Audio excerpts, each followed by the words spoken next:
What comes to mind when you hear the name Strongsage? A young talent, an aggressive playstyle, quick reflexes, or perhaps a talent that simply disappeared off the face of the earth? If you ask me, it would have to be all of the above. But if I had to describe Strongsage in one word, it would have to be unique. You may wonder why. Well, Strongsage, in my opinion, had one of the most interesting mindsets to the game. Inside the server, he was rather unstoppable to most players, with fast movement, constant aggression, and crisp, raw aim. But outside the game, he was a personality and a half. Having met him on 4 different offline events, he in fact became one of my favorite players in the entire Quake scene. He was laid back, he was not afraid to be himself, and of course he had the raw passion for the game that you rarely see even in other much bigger pursuits in life. Add to that, Quake for the past years had not been big. There hasn't been a lot to grind for except the Pro League. There hasn't been numerous of LANs and chances to improve yourself compared to most other esport titles. But despite that, Strongsage decided to give Quake his all. In a scene full of legends with years and years of experience, many over 30 years old, this youngster came in at the age of 17 with a goal to beat them all. This is the story of Macias, the future of Quake, that left us too soon.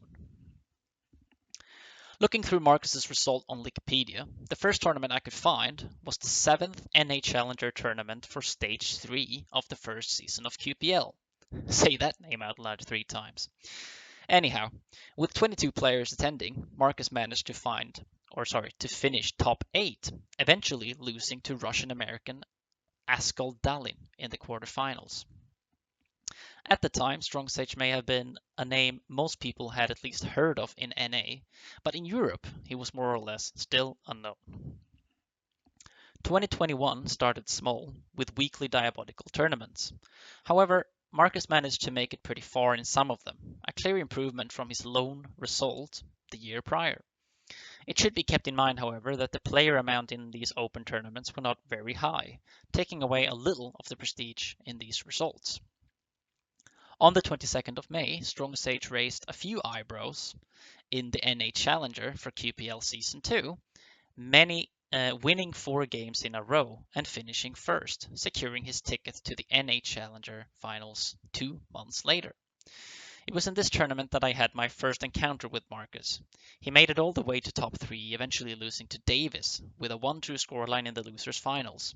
I still remember though how this 17-year-old was being talked about a lot in the chat.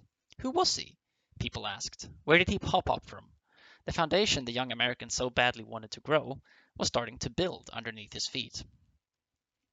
Having not made it through to the actual QPL finals, Strongsage recovered to lick his wounds.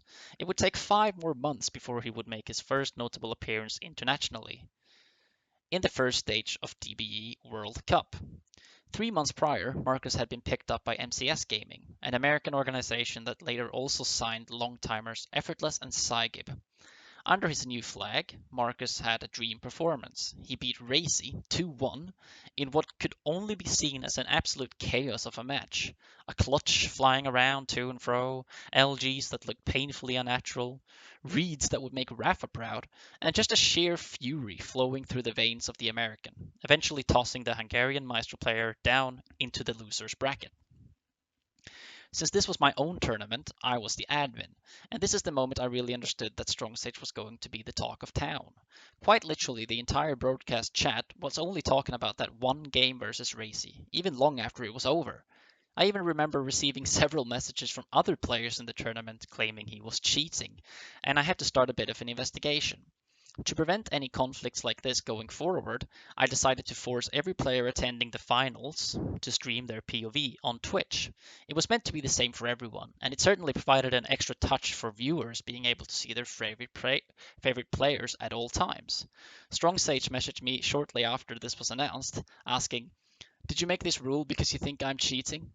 "No," I replied, "but perhaps deep down inside, I did. Sorry, Marcus."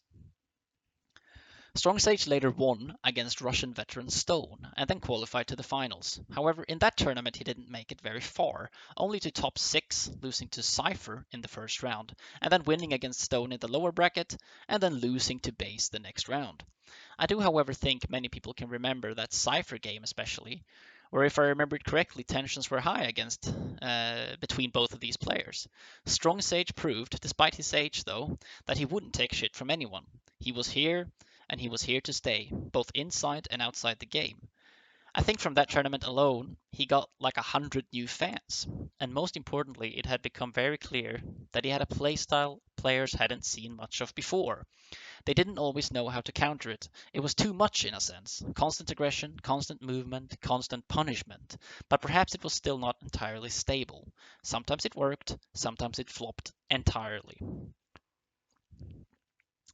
Well, then it was a new year. 2022 came around, which was certainly the year when everything started popping off for the youngster.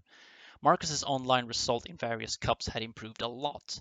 He was frequently making it to top 3 and 4, along with 1 first place and 1 second place up until April of that year, when he won the 3rd Global Challenger tournament for QPL Season 3, where he beat FPS veteran Garpy in the finals with a 2-0 scoreline.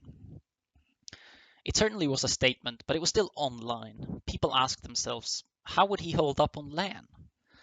Well, that question was answered in late August the same year.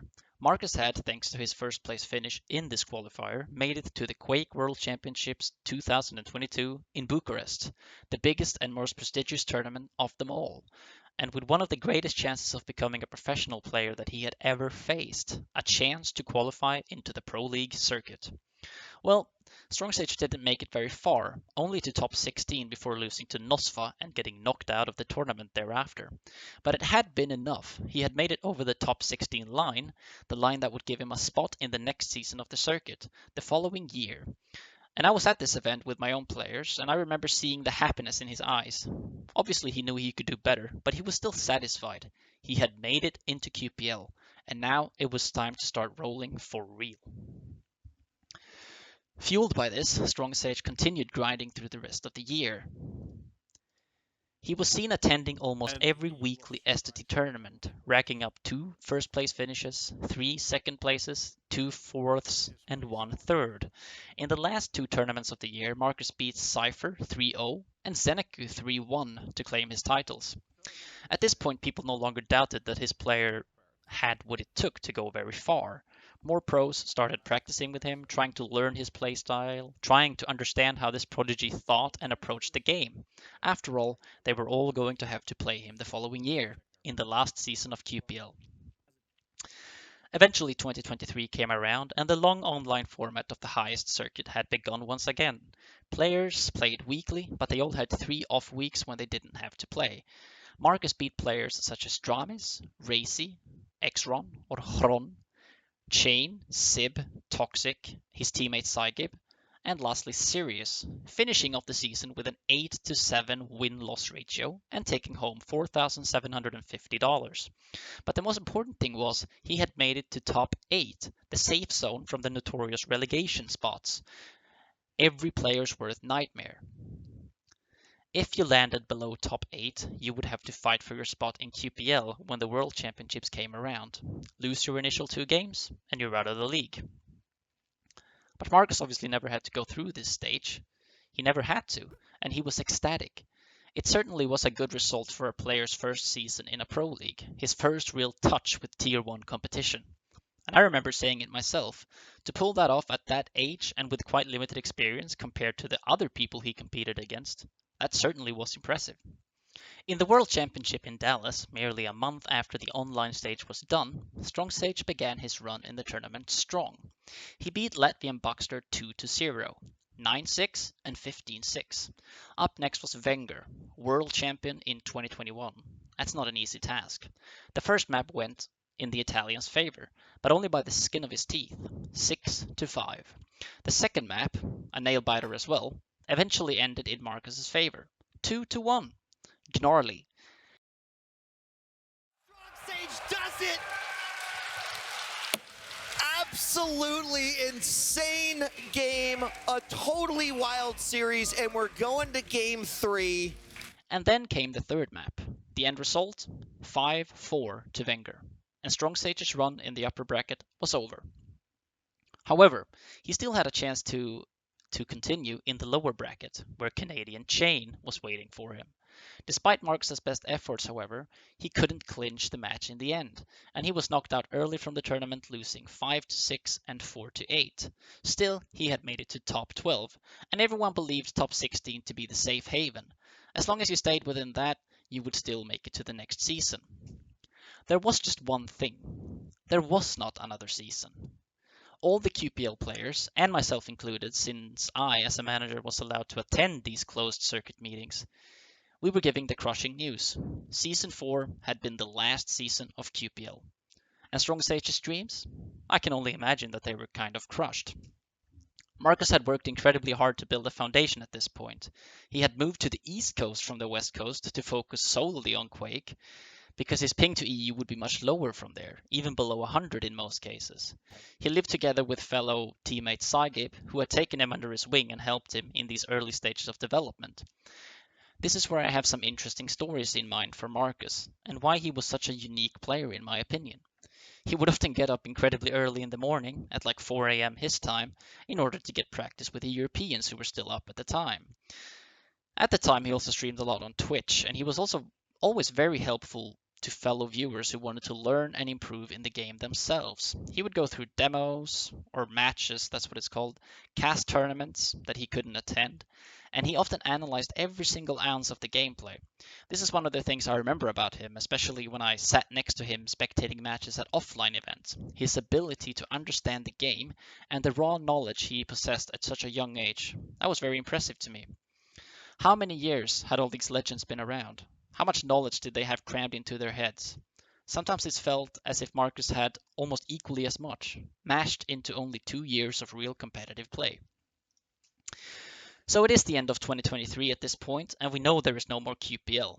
But there was a light at the end of the tunnel, KeenCon 2023, an offline event in Barcelona with very high status. Everyone was attending it, and Strongsage was there together with his teammates Effortless and Saigib.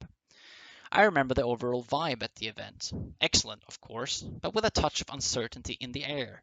Many players didn't know what was going to happen next year. Nothing had been announced. With no more QPL, the entire foundation of Quake was gone, and many people asked, now that the market is free, when there's no longer any monopoly on competition, will we get more or less than before?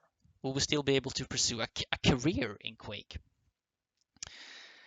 In the tournament, Strongsage topped his group and actually went undefeated. He beat players such as Racy, Yup, and RMV, and went into the playoffs with high spirits. His first match was against teammate Effortless, a 2-0 victory, but in the next round, Saigib has found his groove. A 2-1 win for him sent Strongsage into the lower bracket, where he lost against Serbian aim prodigy Sirius. The last map on Awoken, a 0-11 loss for the American, could perhaps be seen as the finishing blow. I do remember talking to Marcus afterwards, and he was gutted, understandably so. And as the tournament went on and more players exited the bracket, I walked around asking some of them, what are your plans for next year? Will you stay? I mean, I didn't even know myself at the time, but I was hoping that perhaps just one of them would say something that could give me hope, spark my fire, make me believe 2024 would be the one year, the year to rule them all. And then I could tell that to Marcus, because I think he really needed to hear that. When I did ask him, though, he said, I'm not sure. With no more QPL, the entire foundation of his legendary pursuit, the reason he had moved to the East Coast, what he had started building his legacy on as the youngest player in the circuit, what was he going to do now? Marcus went back home and attended a few more online cups. But 7 days into the new year, 2024, he announced he was retiring from Quake. Everyone was shocked and probably also disappointed. Strongsage's explosive playstyle, so unique in a bizarre way, perhaps what you could even call brain dead in some occasions. It was a sight for sore eyes. His streams would often have many active viewers, and he was the guy who had always been there, always been online when you looked for Quake content, always attended these online cups giving the old timers a hard time. I think it was safe to say that many people hated playing against him, but I believe that was something that fueled him to continue. Obviously, he was on the right track. With the retirement announcement, it was also revealed later that he was going to pursue Counter-Strike from scratch. He had no previous experience with this game, but he went for it anyway. It was a decision that I understood, and I know many other people did too. There was simply no money in Quake, no guarantee that you were ever going to play professionally again. And with no certain future, how could you continue? I did, however, ask him on Discord after the announcement, are you retiring completely? Will you not play at all anymore? And Marcus responded, for the foreseeable future, I am. Well, to me, it wasn't the worst response. There was still hope left. If Quake was to become bigger again, if a different organizer took over where QPL had stopped, perhaps he would come back again. Perhaps his last page was not yet written. Perhaps his legacy has not ended after all.